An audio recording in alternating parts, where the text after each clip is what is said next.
Hi, I'm Kelly and I'm here with my son Aaron, and we're going to be making another one of Ruby's recipes. Today we are making chocolate fondue, and we both really like chocolate, don't we?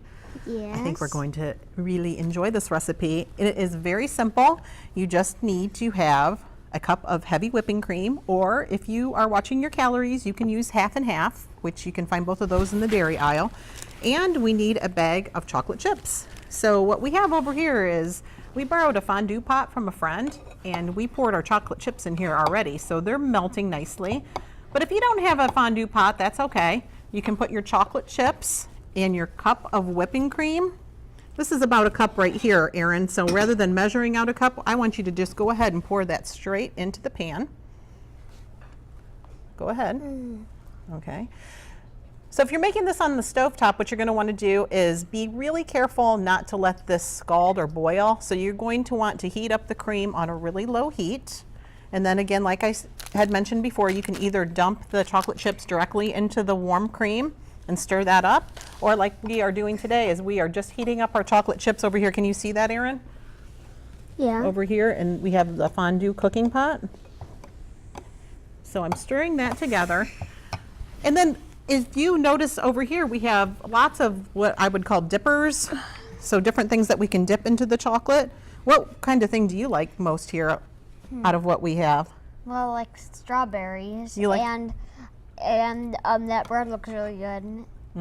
That's actually, And the marshmallows. the marshmallows look good too. That's actually pound cake, and you I can know. just slice that up really easily. In fact, the pound cake that we bought was already pre-made, and then we just sliced it up into just smaller squares. This fondue is pretty messy, to be honest with you, but it's really delicious. So after you get done mixing the cream and the chocolate chips together, when you do your dipping, you're going to want to use something like this. Do you know what this is? Yeah. This is called a fondue fork. You can use a fondue fork to kind of spear some of your items and dip it into your chocolate fondue, or you could simply put some of these nice things into maybe your own personal bowl, and then you can drizzle the chocolate on top of it. Aaron, what I think we're going to do, these chocolate chips just need to melt just a tiny bit more. I'm going to see if I can have you help me cut some of these strawberries like we do at home. So I have a knife over here.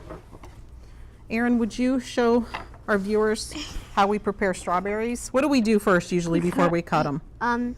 You wash them. Yeah. Yeah, these are already washed, so we don't need to worry about that. Then you cut off the bad parts. Right. If there's any soft spots, or anything. That's right. Aaron, I'm sorry, I'm going to reach across you here. This looks like it's nice and warm right now. This is our heavy whipping cream. I'm just going to pour this into the bowl while you cut those strawberries. Ooh, that's really sizzling. We probably need to turn our fondue pot down a little bit. That's okay, though. That's an easy fix. Excuse me. Okay, I'm going to turn it down on low. And I'm going to take that off the heat a little bit. That really cooks up quickly, doesn't it?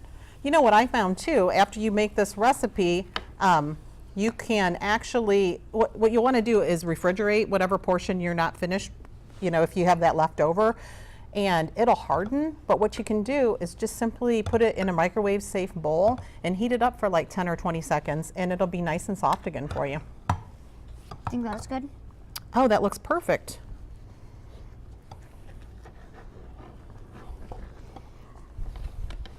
That looks fantastic, Aaron.